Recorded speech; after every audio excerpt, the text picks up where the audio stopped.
Well, hey, everybody, it's me, Dr. Kevin Stevenson. Thanks for joining me on this week's episode of I Don't Care with, of course, me, Dr. Kevin Stevenson. You're going to love today's episode. My guest is a blast, and we're going to have a lot of fun talking a wide array of things, healthcare, AI, baseball, a little bit of everything. And I think you're going to really get into this one. My guest today is Dr. Maureen Mo Canellas. She's the Associate Chief Medical Officer at UMass Memorial Medical Center, among many other hats that she wears that we're going to discuss today. So, Mo, welcome to I Don't Care. Hi, thanks for having me, Kevin. I'm glad to have you on. So, we met at the Emergency Department Benchmarking Alliance conference recently, and almost immediately I thought, hey, here's somebody that could go from talking about healthcare operations to AI to strategy to baseball without missing a beat. So, for people who are just now meeting you, how did you become the person that so many people seem to call when the conversation turns to AI and healthcare? I've always been really interested in AI and how algorithms can help us be more efficient. That's actually why I went into emergency medicine in the first place. Is how can we take chaos and have a controlled chaos to best help our patients flow through the hospital and through their care. And I started that actually by doing a research thesis in college on the Google algorithm.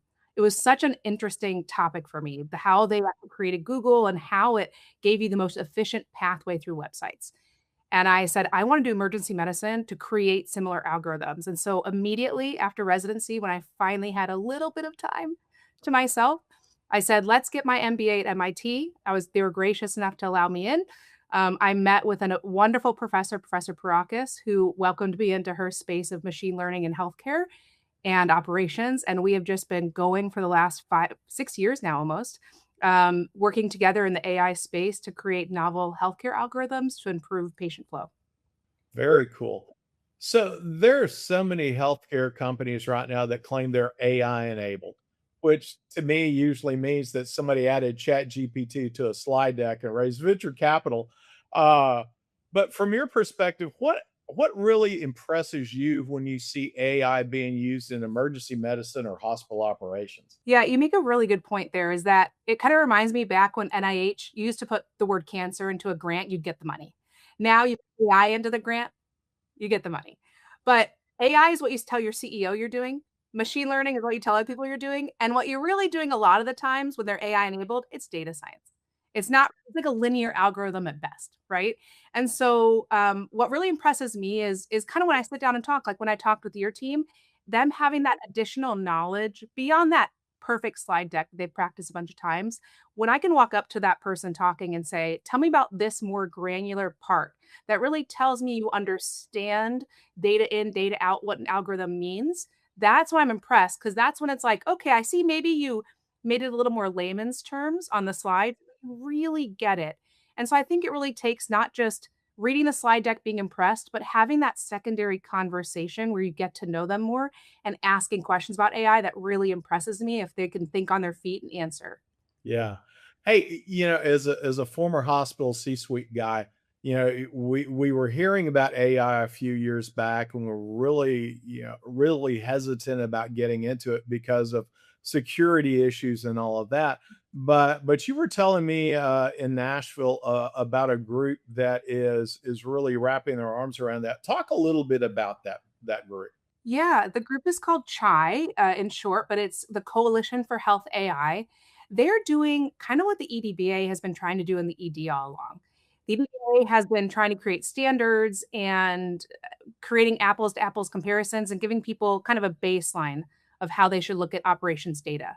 And CHAI is doing that on a much larger scale in terms of healthcare AI in total.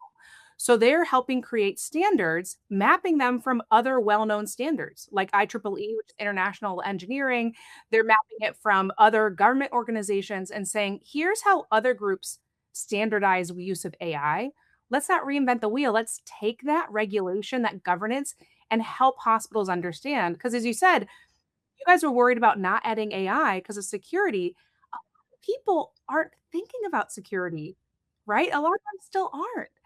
And Chai helps give them a pathway to understand what encryption and privacy means. without needing a big legal team to do it for them. Yeah, that's great. And now, didn't you say that they're working with the Joint Commission as well?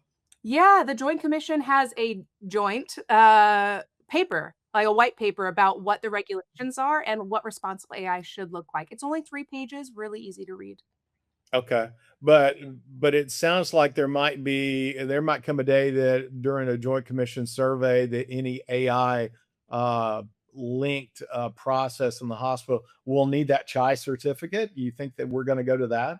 I think it's the next natural step. I'm not saying it's gonna be 6 months from now or a year from now, but when having them already come out and say the Joint Commission approves these standards and we are aligned with CHI, it is a natural progression to say, okay, how are you aligning with these regulations? And it's better to get in front of it, do the model card, get in line with the regulations now. So when that comes through, you can tell hospitals, we've already done it. We don't have to stop production. We can keep going. Yeah, that's great. Hey, we've talked about the Emergency Department Benchmarking Alliance where we met, but I'll bet because I've been doing this for almost 40 years, I wasn't aware of EDBA. Talk a little bit about EDBA and your involvement in that. Oh, I could talk about this for hours, Kevin. I knew you could. That's why I teed you up. I I I am very biased. I love the EDBA very much. It has done so much for my career and for me as a person. But in short, the EDBA is the ED Benchmarking Alliance. It was started in the 90s by the first ever emergency medicine resident in the United States. Hmm. Bruce Janiak. And he believed that when an administrator, no offense to administrators, Kevin, but That's all right. Whatever. when a healthcare executive came to him and said, "You're doing these things wrong," he said, "Well, who says I'm doing them wrong? What about other EDs? How do I know I'm doing a good job?" And so they used to take paper charts and just share them across hospitals in Ohio saying, "Well, how long are your patients in the ER? Who's not being seen in your ED?" And then he created this nonprofit organization where the goal is just to be able to compare yourself to other EDs that are like you and give you that data to be strong so that you can go to your administration and say, "No, I am doing the right things." And so it's just this wonderful nonprofit all about giving the data back to the people. Very cool. And yeah, again, I was surprised that I'd never heard of it, but it sounds like most of the emergency departments across the country are involved in it. Yeah, I think we have our executive director is going to hate me for not knowing the number off the top of my head, but we have, I believe, 1,800 EDs within our data, which is a huge number of EDs in the United States. We have pediatrics, academics, rural. So we are a large generalization of EDs. We even used to be cited by the CDC along with their national survey, comparing how their national survey of 80 EDs compared with ours. And so we used to be quoted a lot across government agencies as well. Very cool. So every seasoned ED physician has that gut feeling about a patient before the data even catches up. So do you think the AI is getting us closer to capturing that intuition, or are we still a long way from that? I don't, I'm a bit more skeptical. It's one of those things where the more you know that we don't know. Um, so I've had this thought for a long time that how do you get that clinical gestalt into AI, right? That's the idea is that spidey sense that says there's something wrong, or I'm going to admit them and I can't quite tell why. And I do think AI is getting there, but we don't have to wait for AI to do it for us. Why can't we have an AI system like your great system out of Choreo ED say, hey, at the very beginning of the encounter, say, hey, doc, your first gestalt, they're going to be admitted or not. Yes, no binary, a quick yes, another pop up. We hate pop ups, but one quick one, yes, no, add that into the algorithm. Why not take that gestalt and see if that improves the outcome? That way, the docs are involved, increased adoption, increasing using their brain power to help the algorithm. And yes, it's another pop up, but what's one more sometimes? Yeah, why not? And thanks for giving the shout out to Choreo ED. You know, that is one of the first companies that I started working with whenever I opened my advisory firm, and it was because whenever I first met them, they were looking to solve a problem that had been an issue for me throughout my career in EDs, and that is throughput. And yeah, we all know that ED throughput is dependent upon what's going on upstairs. but there are a lot of things that they can do that really advances that. And so, your willingness to sit down with the team and really understand what they were trying to do meant a lot. So thanks for doing that. Um, yeah, and that's one of the things I love about talking with you is I gotta admit, whenever you walked away after we spoke at the conference, I told everybody, I said, "Guys, you have no idea how flippin' smart she is, but how down to earth she is." And you explain these incredibly complex things without sounding like some TED Talk robot, which we all run into, and is so irritating. So if you're talking to a hospital CEO like me, who's curious about AI but is honestly terrified of wasting millions of dollars on nonsense, where should they actually start? Yeah, and well, I will say we are very lucky at UMass that our hospital CEO is an ED doc, and he is actively going through AI courses. They're even paying us to go in the AI courses with him, so he's not scared of it at all. But I understand the sentiment that many are. And so I think where you start with AI is you can't have the rose-colored glasses, right? You can't say, "I'm gonna do this because it sounds cool." Like, you can't get into that AI is the way it is, let's bring AI in. You need to bring it into the right place at the right time and the right model. And so the kinds of, it's with any product, the kinds of people who oversell their product, whether it's a drug, AI, or even a person who's being hired, they sound too good to be true. Take a step back, get someone else to evaluate it for you and to really have a less biased way of doing it. And so I'd say for hospital CEOs, you need to just really bring in a whole team when you speak to these vendors. It can't just be you in the room anymore. You've got to bring other people with you who can better understand it and translate anything you might need, and then question them in real time. Is this really doing what you say you're doing? So just got to open up the floodgates a bit to a larger team, not just you in the room anymore. Yeah, and I think you've got to be really proactive because AI is here. AI is going to be utilized across the board. It's amazing, going back to what I said earlier, most of the companies that I'm advising now all have that AI component that is honestly pretty well thought out. I was talking with one of my former administrative residents who's now an administrator for a rural hospital in New Mexico, and he said they're even putting together an AI team at his small hospital because they need every advantage that they can get.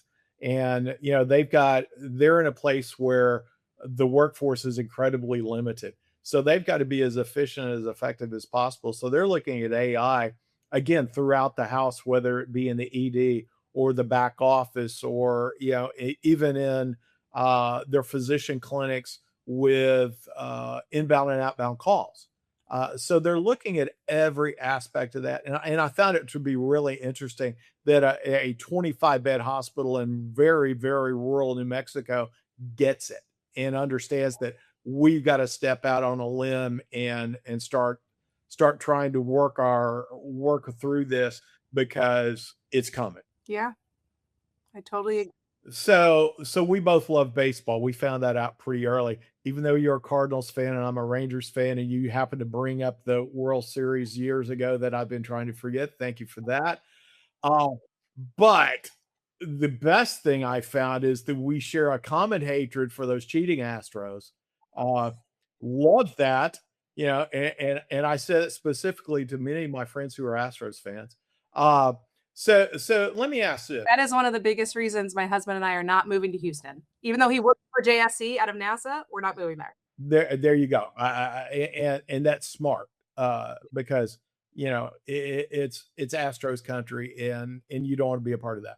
Uh, but let me ask you this: okay, if healthcare AI were a baseball game right now, what inning are we in? Oh, see, I think we're still at like 2 or 3. Yeah, maybe 3. Enough enough to be a little hungry, enough to be a little into the game, maybe there've been some hits, maybe some runs, but I don't know that we've reached that even the pinnacle, like the 7th inning, like where the pinnacle is, right? And we're certainly not the ninth. So I think 3 is, you've got a third of the way there. You're Yeah. getting ready. You're You've gone through the order once, yeah. yeah. Yeah, I think that's where it is because like you said, gone through the order once. It's a great metaphor because we've seen that now there's an AI tool for almost anything you could want in your life. Oh, like really anything you could possibly want in your life. I just saw one where they're using a toothbrush, a map of like the teeth and a special toothbrush to see where your kids brush their teeth. I know. I'm just saying. So anything you could possibly want, you can do AI, as AI as you think it could be. And I just think that means that we've quote gone through the order and now we're gonna pick out who is gonna do well in the game. And I think that's gonna start coming over the next years. That's crazy. Okay. Yeah. I'm gonna show how old I am because back in the day, back in the 60s, yeah, the dental hygienist would come to schools back in the day, and they would give to the kids the toothbrush and toothpaste. And you would brush your teeth in school, and then they would give you a little tablet that you chewed, and then you would smile, and they had the light, and it showed you where you didn't brush. So now we've gone from something so easy. Yeah, you're laughing at me. I can tell. But would that really happened. But so you're telling me now that AI could tell me where my grandchildren aren't brushing? Apparently, but I mean, I don't know. I have a toddler that I have to hold down and brush her teeth, so I know when Yeah, she's brushing. I don't need that right now, but maybe later in life. that's insane. Okay, well, that goes so far beyond me tweaking photographs and doing the fun little peppermint suit Christmas pictures that we did this year. It's something actually useful, so that's good. So you mentioned your husband, you mentioned that he works for NASA and good for you, you've made that smart decision not to move to Houston. You gotta tell me what he did on the Artemis 2 because I think it's so cool, and can you really tell us what he did without having to kill my audience and me? No, I well, there's 2 reasons I can't tell you. 1, I can't tell you because I'm not allowed to. 2, I would probably butcher the layman's way because I don't really understand. He's too smart. But I will say I have a beautiful photo of him holding, our son, our baby son, in front of our TV with his software on it, and it's all blacked out because 'cause we're not allowed to see it. Um, but he did what I can say is he one of the things he's done is help create this, like, image recognition system where when they are flying or when they had Columbia, tragedies like the Challenger, they had certain parts of the shuttle damaged. And so now they have cameras looking at all different sides of the shuttle all the time and the space station. And so they can actually use those kind of cameras to better evaluate when there's been damage on the space station, on the shuttle. And so he helped create this kind of visual management system where you can see all the different things at once and it creates a really nice dashboard to look at. And then he also created another software system that actually the astronauts used. So it was a very great day. This actually started long ago when he was able to say his code was actually being used by astronauts in space. So that was a great pinnacle of his career was seeing Artemis go and knowing he had a part in it. That's incredibly cool. I'm just thinking about your kids. I mean, oh my gosh. Now, do you already have the wall where all their Nobel prizes are going to be put up on the wall when they're older? Because they have no choice having parents like you guys. So, Yeah, I know you say that, but one of our great friends is literally a PhD rocket scientist out of NASA, and his wife is literally a neurosurgeon. oh crud. Okay. So I'm just Yeah. kids might have one Nobel Prize. Their kids have like 10. Yeah, yeah, that's wild. Yeah, okay, we're not gonna go down that road. So between what he does and what you do in healthcare innovation, your household conversations have to be incredible. So do you see any parallels between aerospace and healthcare when it comes to decision making, risk, trust in technology? Oh, so many. And we one of the things we bond about is that idea of how we overlap so much in our work without stepping on each other's toes. I can leave and go to work, and I'm not working directly beside him. And there's actually a really interesting way that they're looking at walking on the moon, right? Because the next step is to be on the moon. And so he does AI with robotics. And so he says, let's say they want one of the things that they're doing is they need to collect certain rocks. right? A lot of moon stuff is actually geology. So if you want to be an astronaut, maybe be a geologist first. Um, and so they need to say, okay, how much oxygen can I use? And how far can I walk on the moon before I need to turn around and get to that barrier where I now need to turn around and immediately go back to have enough oxygen to return? And so it ends up being this AI driven pathway saying you can reach this border on this crater at this rock. And it can draw you a really AI generated map saying this is the border. You cannot go past this border. That's what they're doing, and they take risk, how what's the incline, what's the decline, is there a boulder? And they take risk along with it, and they decide the most efficient path to these borders using limited resources. It's just like hospital systems. You have limited resources, which are beds, consultants, drugs. You need to figure out the most efficient way to use them with the constraints you have. So we have many conversations about the overlap, but I will say most of our talks aren't that smart. It's a lot of arguing about the Cubs versus the Cardinals because he's unfortunately a Cubs fan. So, and arguing which kid will the kids get to be Cardinals fans or Cubs fans. So, Yeah. we are not sure yet. Still, it's still up. Yeah. It must be difficult raising kids in a divided household. Yeah. That's great. So you spend time with such a wide variety of healthcare folks, physicians, execs, innovators, operators. What's something about the future of healthcare that you're really passionate about that still makes people uncomfortable whenever you bring it up? Oh well, I mean boarding, fix the boredom. Right? The financial investments that are required to fix boarding, right? Because they're at odds with each other. The inpatient, the way that our revenue system is set up for hospitals to generate revenue is broken. And so when you bring up boarding to a boardroom and you say we need to invest X, Y, and Z into it, it's like they see it as a money pit. Because in a way it might be. I have a whole paper about how boarding stroke patients in the ED cost twice as much than when they're on the floor. It's a money pit. But if you can use AI and data driven financial analysis, like the ones that I've been able to do before, and say, hey, here is the projected, using the simulation AI, here's the projected ROI of this implementation, you kind of get an idea of how deep that money pit is before you start to make money. It makes people uncomfortable, but if you can start giving them, here's the maximum you need to spend for this output, that's going to get you a little more movement in the boardroom. And I think it makes people uncomfortable, but it's the way it's going to be. Yeah. Well, it really does because I mean, when you start talking about that, the multifaceted aspect, I mean, you're talking about staffing, you're talking about potential expansion, but that's a lot of capital that is so scarce right now. So yeah, I can see where that certainly makes everybody uncomfortable because it always made me uncomfortable. Okay, last question. Okay.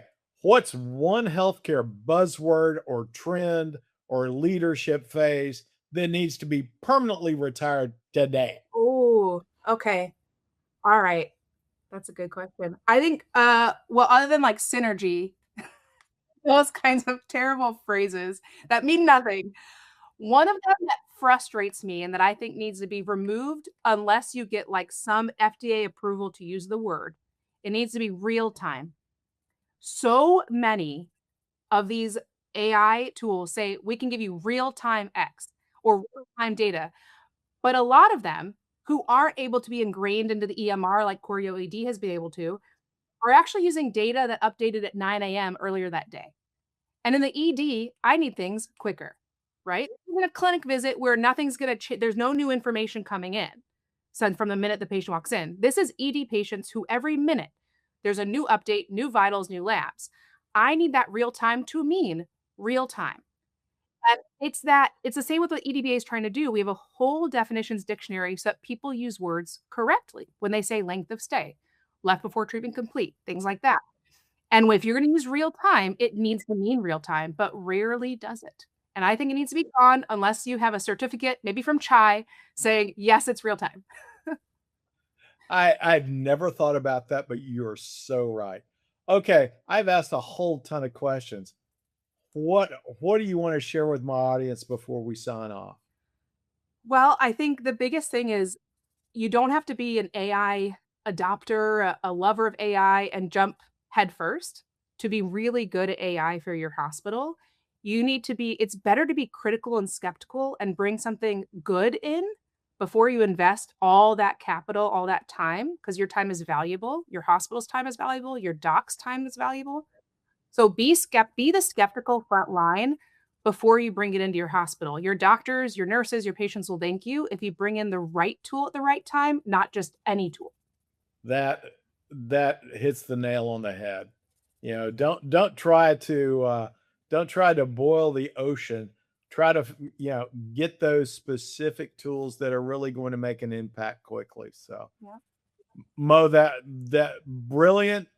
It it doesn't surprise me that you came up with that. So thanks so much. This has been so much fun. We, like I said, I knew we'd talk about a lot of different topics, but healthcare to baseball to space exploration, that totally threw me. So thanks for that. They're my three favorite topics. I can tell. I can tell. So folks, I hope you've enjoyed today's episode as much as I did. Dr. Mo Canellas, you are welcomed on I Don't Care anytime you want to join me. You just give me a call and I'll make a spot for you. Thanks, Kevin. I appreciate it. Happy to be on anytime. Thanks. That's great. Folks, thanks so much for joining me on today's episode of I Don't Care with me, Dr. Kevin Stevenson. Always appreciate your time, and we'll see you next week. Take care.